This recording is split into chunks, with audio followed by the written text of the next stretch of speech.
Hello and good evening everyone and welcome to Careerwill application. आप सभी का कैरियरबिल के इस एप्लीकेशन पे बहुत बहुत स्वागत है। क्लास लाइव हो गई ना बच्चों? एक बार मुझे लाइव आके बता दीजिए। सुमित आ चुके हैं, पंकज आ चुके हैं, कुंदन आ चुके हैं, पूनम आ चुके हैं, राहुल आ चुके हैं, उसके बाद उपांक्षा भी आ चुकी हैं, ठीक है, शैलेंद्र यादव आ चुके हैं, आ जाइए, नितिन कुमार आ चुके हैं। गुड इवनिंग बच्चों, कैसे हो आप सब लोग? सब ठीक चल रहा है? पढ़ाई लिखाई ठीक चल रही है? प्रिंस गुड इवनिंग, रूपा गुड इवनिंग। सब ठीक चल रहा है? पढ़ाई लिखाई ठीक चल रही होगी मैं उम्मीद करती हूँ। और आज अपना ये पीरियोडिक टेबल वाला चैप्टर फिनिश हो जाएगा। कल से हम अब बायोलॉजी पढ़ेंगे।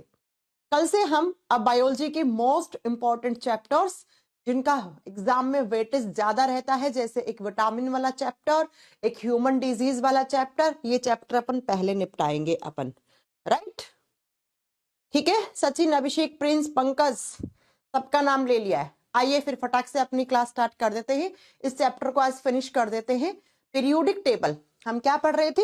हम पीरियोडिक टेबल पढ़ रहे थे, आवर्त सारणी पढ़ रहे थे, और आवर्त सारणी में हमने पीरियोडिक टेबल को कंप्लीट कर लिया था। SPDF सारे ब्लॉक पढ़ लिए थे, उनके अंदर ग्रुप और पीरियड्स पढ़ लिए थे, है ना? ग्रुप और मतलब समूह और आवर्त पढ़ लिए थे। उसके बाद हमने पढ़े थे, हम क्या पढ़ रहे थे? हम पढ़ रहे थे पीरियोडिक फंक्शन। हम लास्ट क्लास में पढ़ रहे थे पीरियोडिक फंक्शन, जिसको हिंदी में आवर्त नियम कहते हैं, कि भाई किधर से किधर जाते हैं तो कौन सा एक पीरियोडिक फंक्शन है जो कम होगा या कौन सा ज्यादा होगा, हम ये पढ़ रहे थे। लास्ट क्लास में क्या क्या पढ़ लिया था थोड़ा सा रिवाइज करवा दूं, फिर आज का पढ़ के फिर अपना खत्म हो जाएगा, ठीक है? चलो, हाँ, आज ये चैप्टर फिनिश हो जाएगा। कल पढ़ेंगे बच्चा, कल बायोलॉजी पढ़ेंगे, कल से बायोलॉजी पढ़ेंगे। हमने लास्ट क्लास में पढ़ा था एटॉमिक रेडियस। अगर आपको याद हो तो एटॉमिक रेडियस के बारे में क्या जानकारी दी थी मैंने कहा था एटॉमिक रेडियस, जिसको परमाणु त्रिज्या कहते हैं, जब हम पीरियोडिक टेबल में टॉप टू बॉटम आते हैं, यानी कि किसी ग्रुप में आते हैं, तो एटॉमिक रेडियस क्या होती है बच्चा? एटॉमिक रेडियस हमेशा इंक्रीज होती है, क्योंकि नंबर ऑफ शेल बढ़ता है, क्योंकि कक्षकों की संख्या बढ़ती है तो इंक्रीज होती है। जबकि मैंने पढ़ाई थी बच्चा कि आप लेफ्ट टू राइट जाओगे, बाएं से दाएं जाओगे, तो पहले डिक्रीज होगी, फिर यहां पर 18वें की और फिर 17वें की, यानी कि सबसे छोटे एलिमेंट्स पीरियोडिक टेबल में ग्रुप नंबर 17 के होते हैं, ठीक है? उसके बाद हमने आपको पढ़ाया था 2 नंबर पे हमने पढ़ा था पीरियोडिक फंक्शन कौन सा? तो हमने पढ़ा था शायद बच्चों, कौन सा पढ़ा था? Ionization energy. हाँ, आयोनाइजेशन एनर्जी, जिसको हम आयनन विभव कहते हैं। आयनन विभव क्या होता है? जो भी लूजली बाउंडेड इलेक्ट्रॉन होता है उसको रिमूव करने के लिए आप बाहर से जो भी एनर्जी देते हो, उस एनर्जी को आप आयोनाइजेशनल एनर्जी कहते हो, उसको आप आयनन विभव कहते हो। जो कैसे बढ़ता है और कैसे घटता है तो लास्ट क्लास में पढ़ा चुकी हूं मैं कि पीरियोडिक टेबल में आप देखो, आयोनाइजेशन एनर्जी हमेशा क्या होती है? उल्टी होती है। किसकी? एटॉमिक रेडियस की। अगर एटॉमिक रेडियस बढ़ेगा तो IE घटेगा, अगर ये घटेगा तो ये बढ़ेगा। तो ऊपर से नीचे आओगे तो आयोनाइजेशन एनर्जी क्या होगी? इस बार डिक्रीज होगी, और लेफ्ट से राइट जाओगे तो इंक्रीज होगी। ये हम लास्ट क्लास में पढ़ चुके थे। अब हमें तीसरा आज पढ़ना है ना? हाँ पंकज बेटा, मैं कल से बायोलॉजी स्टार्ट कर दूंगी, डोंट वरी। कल से बायोलॉजी स्टार्ट कर दूंगी। अगले 20 दिन के अंदर अंदर, मतलब इस महीने में, फरवरी में मैं आपको 3 मोस्ट इंपॉर्टेंट चैप्टर करवा दूंगी। ऐसे मान लेना कि आपकी बायोलॉजी 70% खत्म हो जाएगी, ठीक है? अब 3 नंबर पे चलो लिखो। 3 नंबर पे पढ़ेंगे हम इलेक्ट्रॉन एफिनिटी। 3 नंबर पे लिखो इलेक्ट्रॉन एफिनिटी। इलेक्ट्रॉन एफिनिटी क्या होता है वो सुन लो जरा। इलेक्ट्रॉन एफिनिटी हिंदी में बोलते हैं इलेक्ट्रॉन बंधुता। इलेक्ट्रॉन बंधुता, इलेक्ट्रॉन एफिनिटी। बच्चों, मैंने आपको लास्ट क्लास में पढ़ाया था कि कोई भी एलिमेंट का ये एटम है, इस एटम में सेंटर में न्यूक्लियस होता है और बाहर क्या होती है? उसकी शेल होती है। बाहर क्या होती है? उसके कक्षक होते हैं। तो अगर आपको इस ऑर्बिट में, यानी कि इस कक्षा में कोई इलेक्ट्रॉन ऐड करना है, तो आप चाहे इलेक्ट्रॉन रिमूव करो चाहे इलेक्ट्रॉन ऐड करो, आपको एनर्जी तो बाहर से देनी पड़ेगी। और भैया जितना एनर्जी आपको इलेक्ट्रॉन रिमूव करने के लिए देना पड़ता है उतना ही तो ऐड करने के लिए देना पड़ेगा। अगर मैं इस पोडियम को यहां से यहां खिसकाऊंगी तो जितना एनर्जी यहां से यहां खिसकाने में लगेगा उतना ही एनर्जी यहां से वापस यहां करने में लगेगा। तो मेरे कहने का मतलब है आप कभी भी किसी भी एटम यानी कि परमाणु की कक्षा में एक इलेक्ट्रॉन चाहे ऐड करो चाहे आप रिमूव करो, एनर्जी का जो अमाउंट आप खर्च करोगे वो हमेशा बराबर होता है ना, वो हमेशा क्या होता है, बराबर होता है। तो जो आप इस इलेक्ट्रॉन को ऐड करने के लिए एनर्जी दोगे, खर्च करोगे, स्पेंड करोगे, उसी को इलेक्ट्रॉन एफिनिटी कहा जाता है। अमाउंट ऑफ एनर्जी लिख लो, आपको लिखना है तो इसका डेफिनेशन एग्जाम में क्वेश्चन आएंगे, कैसे मैं बता देती हूं। Amount of amount of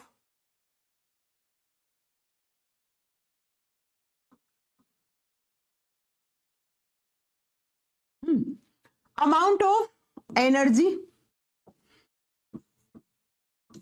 which is spent to add an electron।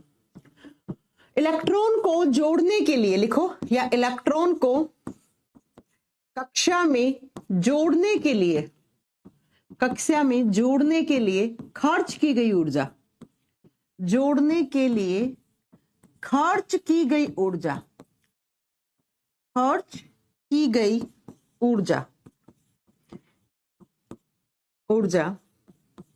Electron बंधुता कहलाती है। इलेक्ट्रॉन बंधुता कहलाती है। अब ये कैसे बढ़ती है, कैसे घटती है, कैसे बढ़ती है और कैसे घटती है वो सुन लो। जब आप पीरियोडिक टेबल में ऊपर से नीचे आते हो, टॉप टू बॉटम आते हो, अब तक तो पता होना चाहिए किसकी बात करते हैं हम। जब हम पीरियोडिक टेबल में ऊपर से नीचे आते हैं तो हम ग्रुप यानी कि समूह की बात करते हैं। तो जब आप टॉप टू बॉटम आते हो तो इलेक्ट्रॉन एफिनिटी हमेशा डिक्रीज होती है। क्या होती है, डिक्रीज होती है, घटेगी। और जब आप पीरियोडिक टेबल में लेफ्ट से राइट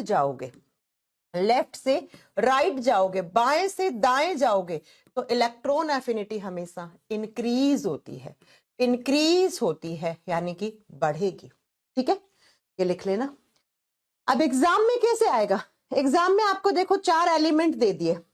एग्जाम में आपको इस तरीके से कहीं से भी उठा के रैंडमली आपको पीरियोडिक टेबल से 4 एलिमेंट दे दिए। फॉर एग्जाम्पल, ध्यान से सुनो बच्चों, आपको दे दिया सोडियम, मैग्नीशियम, कैल्शियम और एक एल्यूमिनियम। 4 एलिमेंट दे दिया, सोडियम, मैग्नीशियम, कैल्शियम, एल्यूमिनियम, और पूछ लिया कि भैया बताओ इसमें से इलेक्ट्रॉन एफिनिटी सबसे ज्यादा किसकी है, अब आपको पता है ऊपर से नीचे आने में क्या होती है, ऊपर से नीचे आने में अगर आपको एक कॉन्सेप्ट मैम का याद होगा तो डिक्रीज होती है। तो इसकी सबसे कम होगी, कैल्शियम सबसे नीचे है तो इसकी इलेक्ट्रॉन एफिनिटी सबसे कम होगी। और लेफ्ट से राइट जाने में बढ़ती है तो सबसे राइट में होंगे उनकी इंक्रीज होगी। तो ये सबसे लेफ्ट में है तो राइट में कौन है, एल्यूमिनियम, तो एल्यूमिनियम की सबसे ज्यादा होगी, कैल्शियम की सबसे कम होगी। ठीक है, यही आपको याद रखना है। ठीक है बच्चा, तो आप जब कभी भी पीरियोडिक टेबल में ऊपर से नीचे आओगे तो इलेक्ट्रॉन एफिनिटी हमेशा डिक्रीज होगी, और जब लेफ्ट से राइट जाओगे, किसी आवर्त में बाएं से दाएं जाते हो तो इलेक्ट्रॉन एफिनिटी इंक्रीज होती है। तो ये 3 आपने क्या पढ़ लिए बच्चा, ये 3 पीरियोडिक फंक्शन पढ़ लिए। अब बात करते हैं 4th पे, वैलेंसी। नंबर 4 पे बात करते हैं किसकी, हम वैलेंसी की बात करते हैं। वैलेंसी जिसको हम संयोजकता कहते हैं, वैलेंसी जिसको हम संयोजकता कहते हैं। किसी भी एटम के बाहरी कक्षा में जो इलेक्ट्रॉन होते हैं उन इलेक्ट्रॉन को, अच्छा इसको ऐसे समझो, मैंने लास्ट क्लास में आपको पढ़ाया था कि केमिस्ट्री में होता है एक ऑक्टेट रूल। कौन सा रूल होता है बच्चा, ऑक्टेट रूल। और ये क्या कहता है, कोई भी एलिमेंट है वो तभी स्थायी होता है जब उसके आउटर शेल में कितने इलेक्ट्रॉन हो, 8 इलेक्ट्रॉन हो। ऑक्टेट रूल क्या कहता है कि कोई भी एलिमेंट है वो स्टेबल होना चाहता है, और स्टेबल होने के लिए एक अष्टक नियम है, अष्टक सिद्धांत है, वो कहता है आउटर शेल में 8 इलेक्ट्रॉन होने चाहिए। तो इस आउटर शेल में 8 इलेक्ट्रॉन पूरा करने के लिए कुछ एलिमेंट्स होते हैं वो इलेक्ट्रॉन डोनेट कर देते हैं और कुछ ले लेते हैं और 8 पूरा कर लेते हैं। ठीक है, जैसे मैं आपको बताऊं 2 8 1 1 ये सोडियम होता है, एक होता है क्लोरीन 2 8 7। अब ये देखो, सोडियम की आउटर शेल में 1 इलेक्ट्रॉन है, क्लोरीन की आउटर शेल में 7 है। अगर सोडियम ये 1 इसको दे दे तो यहां पे भी 8 हो गए और यहां पर भी आउटर शेल में 8 बच गए, तो ऑक्टेट रूल फॉलो कर लेगा ना, ये दोनों ही ऑक्टेट रूल फॉलो कर लेंगे, दोनों ही क्या हो जाएंगे, स्टेबल हो जाएंगे, दोनों ही स्थायी हो जाएंगे। तो ये अपना इलेक्ट्रॉन डोनेट कर देगा, ये इलेक्ट्रॉन ले लेगा, तो इसका 2 8 8 हो जाएगा, इसका 2 8 हो जाएगा, दोनों स्टेबल, दोनों स्थायी हो जाएंगे। ठीक है बच्चा, तो वैलेंसी कैसे बढ़ती है कैसे घटती है, जरा मेरी बात को ध्यान से सुन लो बच्चा। जब आप टॉप टू बॉटम जाते हो, ऊपर से नीचे आते हो, वैलेंसी पे क्या प्रभाव पड़ता है, यानी कि ग्रुप की बात कर रहे हो, और याद रखिएगा ग्रुप में जितने भी एलिमेंट्स होते हैं उनकी वैलेंसी सेम होती है, एक जैसी होती है बच्चा, सेम होती है।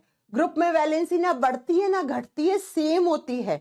जैसे आपको याद होगा हमने पढ़ा था ग्रुप नंबर 1 में जितने भी एलिमेंट्स है इन सबकी वैलेंसी कितनी है, +1 है।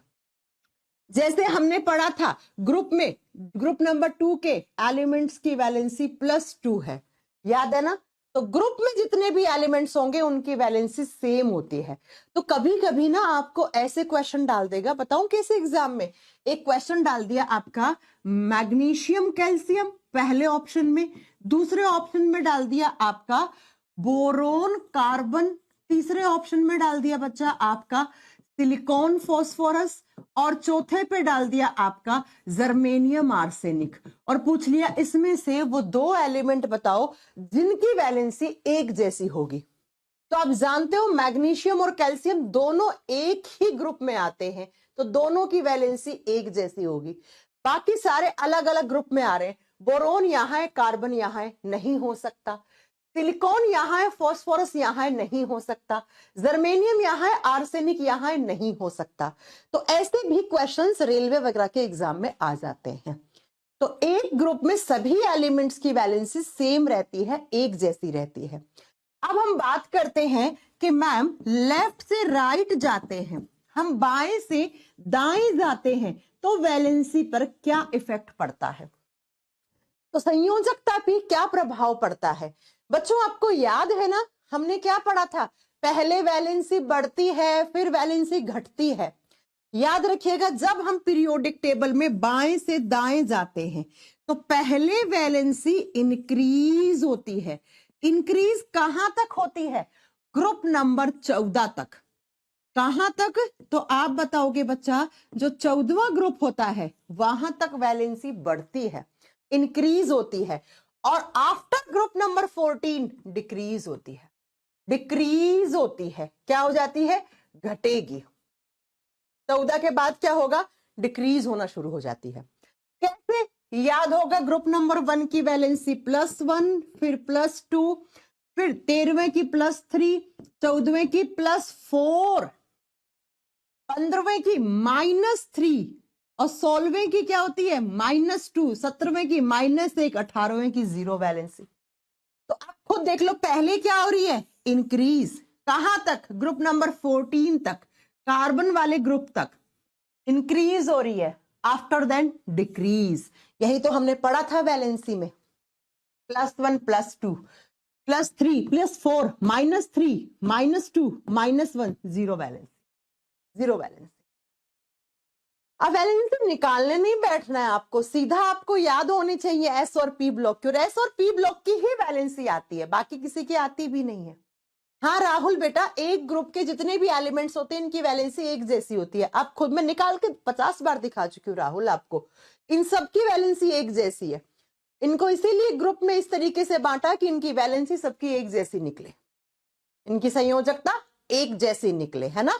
ये बात हम बहुत बार आपको पढ़ा चुके हैं, बाकी भी कोई बात नहीं राहुल, आपको डाउट आया तो हमने क्लियर कर दिया। तो ये हो गया 4th नंबर पे valency.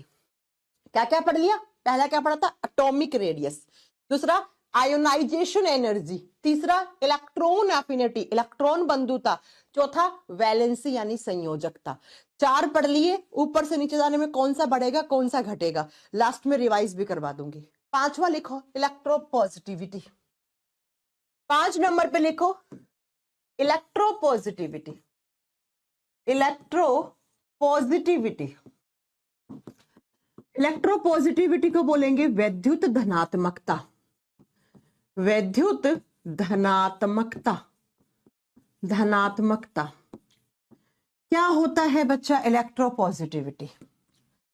Tendency to donate electron from cation of any element. अभी थोड़ी देर पहले मैंने एक एग्जांपल दिया था आपको कि ये होता है सोडियम का एटॉमिक नंबर और इलेक्ट्रॉनिक कॉन्फ़िगरेशन, ये होता है क्लोरीन का। और मैंने कहा था सोडियम अगर अपना एक इलेक्ट्रॉन दे दे किसको, क्लोरीन को, तो इसके भी 8 हो जाएंगे और इसके भी आउटर शेल में 8 बच जाएंगे। तो सोडियम ने ये जो एक इलेक्ट्रॉन क्या कर दिया, डोनेट कर दिया। और जब भी कोई एलिमेंट इलेक्ट्रॉन डोनेट करता है तो उसके ऊपर पॉजिटिव चार्ज एक्सेप्ट करता है वो, और वो कैटायन फॉर्म करता है। वो क्या फॉर्म करता है, वो कैटायन धनायन बनाता है। और इसी टेंडेंसी को, इस इलेक्ट्रॉन डोनेट करके अपने ऊपर कैटायन ले लेने को इलेक्ट्रोपॉजिटिविटी कहते हैं। इसी को क्या कहते हैं, इलेक्ट्रोपॉजिटिविटी। लिख लो, टेंडेंसी ऑफ एनी, या आप सीधा लिखो tendency to donate of electron, to donate electron and form cation is known as electropositivity, and form cation is known as electropositivity, electropositivity। किसी भी तत्व की बाहरी कक्षा से इलेक्ट्रॉन देने की क्षमता और देकर क्या बनाने की, धनायन बनाने की, अपने ऊपर पॉजिटिव आयन एक्सेप्ट कर लेने की क्षमता।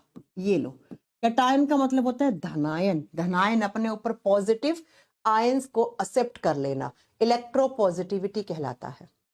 और याद रखिएगा, जब आप पीरियोडिक टेबल में टॉप टू बॉटम की बात करते हो, ऊपर से नीचे आते हो, इलेक्ट्रोपॉजिटिविटी हमेशा बढ़ती है, इंक्रीज होती है, इंक्रीज होती है। इलेक्ट्रोपॉजिटिविटी यानी कि इलेक्ट्रॉन देने की क्षमता में बढ़ोतरी होती है। अब देख लो जरा, ये देखो, ये ग्रुप नंबर 1 है, इसके एलिमेंट्स हैं, ऊपर से नीचे आओगे इलेक्ट्रोपॉजिटिविटी बढ़ेगा, धनायन यानी कि पॉजिटिव चार्ज बढ़ता जाएगा, बढ़ता जाएगा। सोडियम कितना होता है, 2 8 1। पोटेशियम कितना होता है, 19। आर्गन, पोटेशियम, कैल्शियम 19 नंबर पे आता है ना, तो 2 8 10 18 और 1 19, ठीक है। ऐसे ही रुबीडियम, ऐसे सीजियम, फ्रांसियम। अब बच्चों जो फ्रांसियम होता है वो तो एक रेडियो एक्टिव एलिमेंट है, तो इस ग्रुप नंबर 1 में सीजियम में सबसे ज्यादा इलेक्ट्रोपॉजिटिव एलिमेंट होगा। और एक चीज यहां पे बात और सुन लो, ऐसे एलिमेंट जो इलेक्ट्रॉन डोनेट करके अपने ऊपर कैटायन फॉर्म करते हैं, ये हमेशा मेटल्स कहलाते हैं, ये हमेशा धातु कहलाते हैं। यानी कि धातुओं का एक गुण होता है, यानी कि धातुओं का क्या होता है, एक गुण होता है, एक बहुत अच्छा कैरेक्टरिस्टिक्स होता है। क्या कि जितने भी मेटल्स होते हैं, मेटल आप बोलते किसको पता है? अगर आपसे पूछे व्हाट इज मेटल, धातु होती क्या है, तो आपको बताना है पीरियोडिक टेबल में या केमिस्ट्री में ऐसा कोई एलिमेंट जो अपना इलेक्ट्रॉन डोनेट कर दे और अपने ऊपर पॉजिटिव चार्ज को एक्सेप्ट कर ले, कैटायन बना दे, धनायन बना दे, उसी को आप मेटल, उसी को धातु कहते हो। तो ये जो सोडियम, पोटेशियम, लिथियम, इन सब के ऊपर आपको पॉजिटिव चार्ज दिखेगा। पॉजिटिव चार्ज का मतलब कैटायन दिखेगा इनके ऊपर। तो इलेक्ट्रोपॉजिटिविटी जो एक करैक्टर होता है वो किसका होता है, लक्षण किसका होता है, मेटल्स का होता है, धातुओं का होता है। और किसी भी पीरियोडिक टेबल के किसी भी ग्रुप में ऊपर से नीचे आते हो तो ये इलेक्ट्रोपॉजिटिविटी की क्वालिटी बढ़ती है। यानी कि और आसानी से इलेक्ट्रॉन डोनेट करने लग जाते हैं वो अपना। इजीली ले जाओ भाई, मैं अपना ऑक्टेट कंप्लीट कर लूं, तुरंत ले जाओ मेरे से 1-2 इलेक्ट्रॉन जितने भी हैं आउटर शेल में। और जब आप लेफ्ट से राइट जाते हो तो इलेक्ट्रोपॉजिटिविटी डिक्रीज होती है, डिक्रीज होती है, यानी कि इलेक्ट्रोपॉजिटिविटी में कमी आती है, डिक्रीज होती है, घटेगी इलेक्ट्रोपॉजिटिविटी। इसका मतलब मैम जो लेफ्ट हैंड साइड में है इनकी इलेक्ट्रोपॉजिटिविटी ज्यादा रहती है किसके मुकाबले में, राइट हैंड साइड वाले एलिमेंट्स के। जी हाँ बिल्कुल, जी हाँ बिल्कुल, ठीक है, समझ में आ गई मेरी बात। तो इधर वाले एलिमेंट की ग्रुप में ऊपर से नीचे आओगे, इलेक्ट्रॉन देने की क्षमता में बढ़ोतरी आएगी। बढ़ोतरी का मतलब बहुत आसानी से इलेक्ट्रॉन दे देगा, ज्यादा कुछ मशक्कत नहीं लगानी पड़ेगी। कि पोटेशियम कहेगा भाई ले जाओ मेरा 1 इलेक्ट्रॉन, सोडियम कहेगा भाई ले जाओ मेरा, रुबिडियम कहेगा तुरंत ले जाओ भाई, कोई दिक्कत नहीं है ना, ठीक है। तो ये इलेक्ट्रोपॉजिटिविटी होती है। और एक क्वेश्चन आता है एग्जाम में कि most electropositive element of periodic table, most electropositive element of periodic table कौन होना चाहिए बच्चा? Most electropositive element of PT, आवर्त सारणी का सबसे ज्यादा वैद्युत धनात्मक तत्व, सबसे ज्यादा वैद्युत धनात्मक तत्व, सबसे ज्यादा वैद्युत धनात्मक तत्व, यानी कि ऐसा कौन सा एलिमेंट है जो कहेगा भाई तुरंत मेरा इलेक्ट्रॉन ले जाओ यार, तुरंत ले जाओ? वो होता है बच्चा सीजियम, CS, सीजियम, सीजियम होता है। ये क्वेश्चन बहुत बार आया है, इसको स्टार करके लिख लेना, ये क्वेश्चन बहुत बार आते हैं एग्जाम में, इसको स्टार करके लिख देना। राजा बेटा कल से कर तो रहे हैं हम फिर से साइंस स्टार्ट, बायो स्टार्ट तो कर रहे हैं कल से। अब आप इतना, आपका पेपर होता है मार्च में, आप जागते हो जनवरी फरवरी में, तो कैसे काम चलेगा बेटा? अगर आपका पेपर था मार्च में तो आपका कम से कम 6 महीने पहले ही पढ़ के छोड़ देना चाहिए था थ्योरी वाला पार्ट। फिर आप टीचर को प्रेशर में ले आते हो, हमारा एग्जाम है, हमारा एग्जाम है। टीचर तो अपने हिसाब से चलेगा ना बेटा। लास्ट पीरियोडिक फंक्शन लिख लो, इलेक्ट्रॉन नेगेटिविटी, जस्ट इसका उल्टा। छठा और लिख दो, इलेक्ट्रोनेगेटिविटी। फिर मुझे सारे बच्चे एक साथ बताएंगे कौन सा बढ़ेगा कौन सा घटेगा, ठीक है? इलेक्ट्रोनेगेटिविटी बच्चा, इलेक्ट्रोनेगेटिविटी हिंदी में बोलते हैं वैद्युत ऋणात्मकता, वैद्युत ऋणात्मकता। देखो क्या होता है इलेक्ट्रोनेगेटिविटी, पहले सुनो। मैंने कहा भी, एक एग्जाम्पल दिया आपको सोडियम का, एक एग्जाम्पल दिया क्लोरीन का। मैंने कहा सोडियम अपना इलेक्ट्रॉन दे देगा, तो सोडियम के द्वारा ये जो इलेक्ट्रॉन दिया गया है उसका क्लोरीन को अपनी तरफ अट्रैक्ट करना, क्लोरीन इस इलेक्ट्रॉन को अपनी तरफ खींचेगा। आजा भाई इलेक्ट्रॉन, आजा आजा, मेरे 8 इलेक्ट्रॉन हो जाएंगे, मैं स्टेबल हो जाऊंगा। तो ये जो टेंडेंसी है ना इस इलेक्ट्रॉन को अपनी तरफ अट्रैक्ट करने की, खींचने की, इसी को इलेक्ट्रोनेगेटिविटी कहते हैं। यानी कि किसी भी एटम के द्वारा डोनेट किए गए तत्वों को, डोनेट किए गए इलेक्ट्रॉन्स को अपनी तरफ आकर्षित करने की क्षमता, और आकर्षित करके मतलब उस इलेक्ट्रॉन को अपनी तरफ खींच लेगा, ले लेगा, और लेके अपने ऊपर कौन सा आयन, एनायन फॉर्म करते हैं। ये इनका नेचर होता है इलेक्ट्रोनेगेटिव, एनायंस फॉर्म करते हैं। तो इस इलेक्ट्रॉन को अपनी तरफ खींच लेना, अपने पास ले लेना, अपना ऑक्टेट कंप्लीट कर लेना और एनायन फॉर्म करना, इस टेंडेंसी को इलेक्ट्रोनेगेटिविटी कहा जाता है। इस टेंडेंसी को इलेक्ट्रोनेगेटिविटी, ठीक है बच्चा, समझ में आ गया होगा? Tendency of accept electron to form an anion, to form an anion, यानी कि किसी भी तत्व द्वारा डोनेट किए गए इलेक्ट्रॉन को, लिख दो, डोनेट किए गए इलेक्ट्रॉन को, किए गए इलेक्ट्रॉन को अपनी तरफ खींचना या आकर्षित करना, अपनी तरफ खींचना, और एनायन, एनायन का मतलब होता है बच्चा हिंदी में ऋणात्मक आयन, एनायन फॉर्म करना, एनायन बनाना विद्युत ऋणात्मकता कहलाता है, इलेक्ट्रोनेगेटिविटी कहलाता है। ठीक है, और ये जो एनायन बनाते हैं ना, ऐसे इस यूनिवर्स में ऐसे एलिमेंट नॉन मेटल्स कहलाते हैं, अधातु कहलाते हैं। जैसे इलेक्ट्रॉन डोनेट करने वाले मेटल्स कहला रहे थे, वैसे ही इस इलेक्ट्रॉन को अपनी तरफ खींचने वाले, अपनी तरफ एक्सेप्ट करने वाले नॉन मेटल्स कहलाते हैं।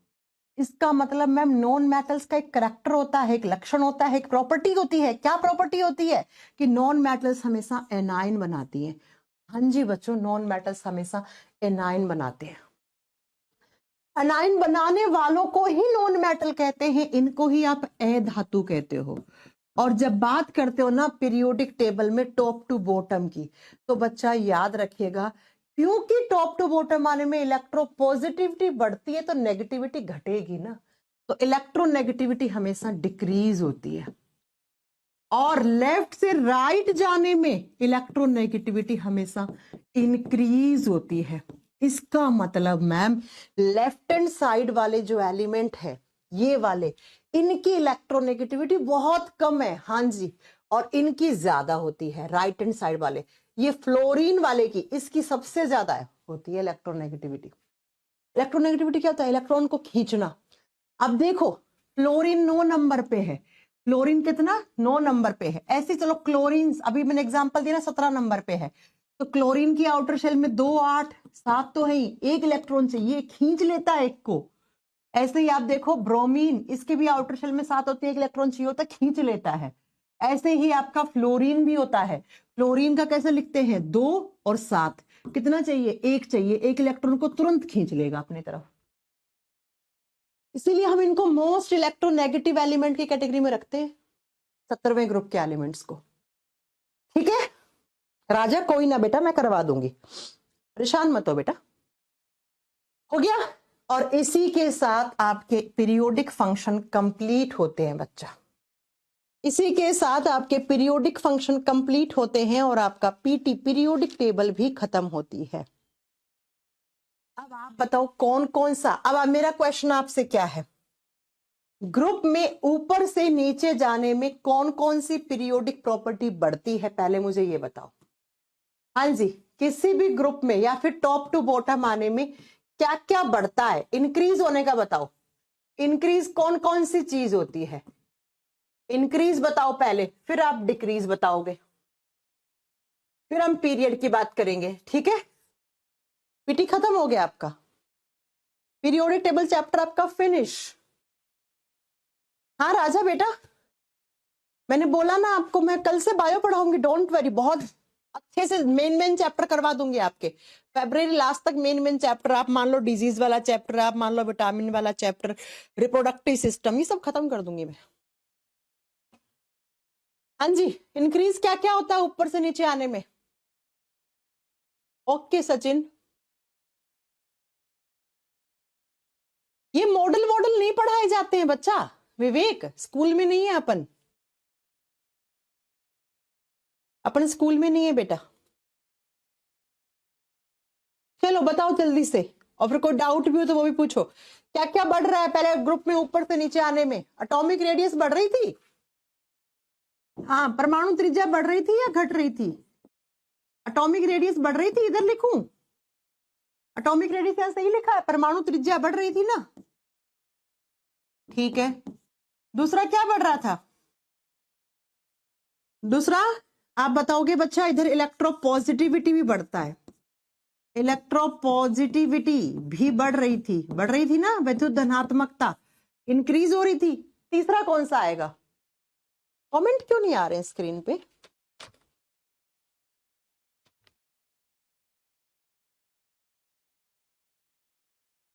वैलेंसी कैसे बढ़ सकती है पंकज? पंकज का कमेंट आया, पंकज कह रहे हैं कि मैम वैलेंसी बढ़ जाती है। ग्रुप में ऊपर से नीचे आने में वैलेंसी बढ़ती है क्या? तुमने तो यार वो बात कर दी, सारी रात रामायण पढ़ी, सुबह उठ के पूछते हो कि सीता किसकी माँ थी? हैं, कैसे काम चलेगा? वैलेंसी तो सेम होती है ग्रुप में, ग्रुप में जितने भी एलिमेंट्स होते हैं सबकी वैलेंसी एक जैसी होती है। हाँ, एटॉमिक रेडियस तो इलेक्ट्रोपॉजिटिविटी बढ़ता है, बिल्कुल सही बोला। अब घटता क्या क्या है वो बता दो मुझे, घटता क्या क्या है? इलेक्ट्रॉन एफिनिटी, इलेक्ट्रॉन एफिनिटी घटती है ना, इलेक्ट्रॉन एफिनिटी, इलेक्ट्रॉन बंधुता घटती है, आयोनाइजेशन एनर्जी घटती है, और इलेक्ट्रॉन नेगेटिविटी भी घटती है, इलेक्ट्रोनेगेटिविटी भी घटती है, डिक्रीज होती है। ये 3 डिक्रीज होंगी, ये 2 इंक्रीज होंगी जब आप ऊपर से नीचे आओगे तो। ऐसे सोहन कह रहे हैं जय हिंद मैम, मैं एमपी पुलिस में हूं, डेली आपकी क्लास लेता हूं। जय हिंद सर, कैसे चल रही है आपकी ड्यूटी? ठीक है, हो गया, समझ में आ गया। वैलेंसी तो सेम रहती है भाई। फिर एक ये आ गया, कौन है ये? लड़की है इस बार तो, पूनम। दिमाग कहाँ रखा है यो पूनम कुमारी? पूनम कुमारी कह रही है मैम वैलेंसी घटती है। अरे पूनम कुमारी, कैसे काम चलेगा? हाँ, कैसे काम चलेगा?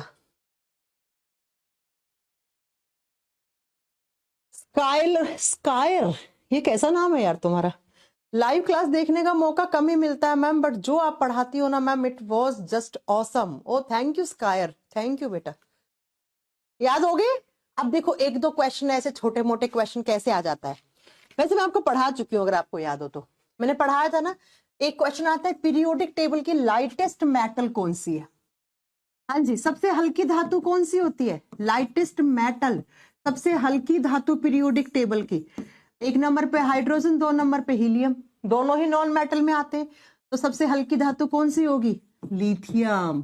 पढ़ा था ना, पेस मेकर में लिथियम क्यों लगाते हैं? क्योंकि सबसे हल्की होती है। हैवीएस्ट कौन सी होती है? ये लिख दो बच्चा, heaviest metal of periodic table. सबसे भारी धातु कौन सी होती है? ऑस्मियम, पढ़ा चुकी हूं। सबसे भारी धातु ओएस, ऑस्मियम होता है जो डी ब्लॉक में आता है, ऑस्मियम होता है। अगर आपसे पूछ ले पीरियोडिक टेबल की लाइटेस्ट गैस कौन सी है? लाइटेस्ट गैस का मतलब होता है बच्चा सबसे हल्की गैस। सबसे हल्की गैस हाइड्रोजन होता है, मैम ने पढ़ाया है कि सबसे हल्की गैस हाइड्रोजन होगी। लेकिन हाइड्रोजन को हर जगह नहीं लेके जा सकते, क्यों? क्योंकि आग लगा देती है। ठीक है, अब पूछे लाइटेस्ट नोबल गैस कौन सी होती है?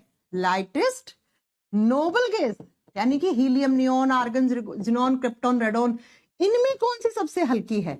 सबसे हल्की अक्रिय गैस कौन सी है? तब आपका आंसर हीलियम होगा बच्चा। हाइड्रोजन हीलियम से भी हल्का है, मैं मानती हूं, लेकिन हर जगह हाइड्रोजन को लेके नहीं जाओगे, गुब्बारा फाड़ देगा, आग लगा देगा। हीलियम गैस सबसे हल्की होती है नोबल गैस में पूछे। अब आपसे पूछ ले हेवीएस्ट नोबल गैस कौन सी होती है? याद आते हैं कभी कभार से थके हुए क्वेश्चन जो हम बचपन से पढ़ते आ रहे हैं। हेवीएस्ट नोबल गैस, सबसे भारी अक्रिय गैस या उत्कृष्ट गैस या नॉन रिएक्टिव गैस, सबसे भारी होती है बच्चा रेडोन। और रेडोन हार्मफुल भी होती है, एक्सरेज में काम आती है, एक्सरे वाली मशीन में डलती है रेडोन, आरएन। ठीक है, हाँ ऐसे आ जाते हैं। पंकज पूछ रहे हार्डेस्ट मेटल, बताया था प्लैटिनम। हार्डेस्ट मेटल लिख लो, hardest metal is platinum. Platinum सबसे कठोर धातु प्लैटिनम होती है बच्चा, महंगा आता है ना। सबसे कठोर धातु प्लैटिनम होता है, सोने के भाव ही बिकता है लगभग। लाइटेस्ट एलिमेंट हाइड्रोजन होगा बच्चा, हाइड्रोजन से हल्का क्या हो सकता है? 1 नंबर पे आता है, 1 नंबर पे आता है तो सबसे हल्का हाइड्रोजन ही होगा, हाइड्रोजन से हल्का कुछ हो ही नहीं सकता बच्चा। हाँ, हम हाइड्रोजन को हर जगह यूज नहीं करते, वो बात एक अलग होती है। ठीक है, इम्प्लांट्स बनाने में पढ़ाया था राहुल, राहुल पढ़ाया था। इम्प्लांट्स का मतलब होता है आपकी हड्डी वड्डी टूट जाती है ना, तो वो जो रोड डलती है ना, आर्टिफिशियल रोड डलती है, वो बनती है टाइटेनियम की। टाइटेनियम की ही क्यों? मैम ने ये भी पढ़ाया था, क्योंकि टाइटेनियम पानी से सड़ता गलता नहीं है, इस पर जंग वंग नहीं लगता है, और हमारे शरीर को ऐसी धातु की जरूरत है जिसके ऊपर जंग वंग नहीं लगता। आपको बताऊं, टाइटेनियम को मेटल ऑफ फ्यूचर भी कहा जाता है, लिख लो चलो, इसको मेटल ऑफ फ्यूचर, भविष्य का धातु कहा जाता है। फ्यूचर में ये बहुत काम आने वाली है। भविष्य का धातु अगर आपसे पूछ लेना जैसे हमने पढ़ा था भविष्य का ईंधन किसको, हाइड्रोजन गैस को बोला था हमने, ऐसे भविष्य का धातु पूछ ले तो वो टाइटेनियम होता है, टाइटेनियम को माना गया है। टाइटेनियम को माना गया।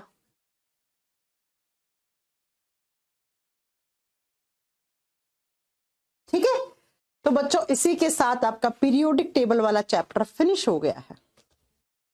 अब हम कल से बायो पढ़ेंगे और बायो का टेस्ट भी लेंगे। हम कल नहीं लेंगे, परसों नरसों में आपका एक दिन बायो के 10 क्वेश्चन का टेस्ट लूंगी। क्वेश्चंस टाइप करवा रही हूं मैं, पीपीटी लगाऊंगी बोर्ड पे, इसी क्लास में ही हो जाएगा और आपको फटाक से सबसे पहले आंसर देने। जो पहले आंसर देगा उसी का नाम यहाँ पे हमारी टेक्निकल टीम नोट कर लेगी और जो टॉप 5 विनर्स होंगे उनको हम उनका मोबाइल नंबर लेंगे, उनको कुछ ना कुछ गिफ्ट भेजेंगे हम।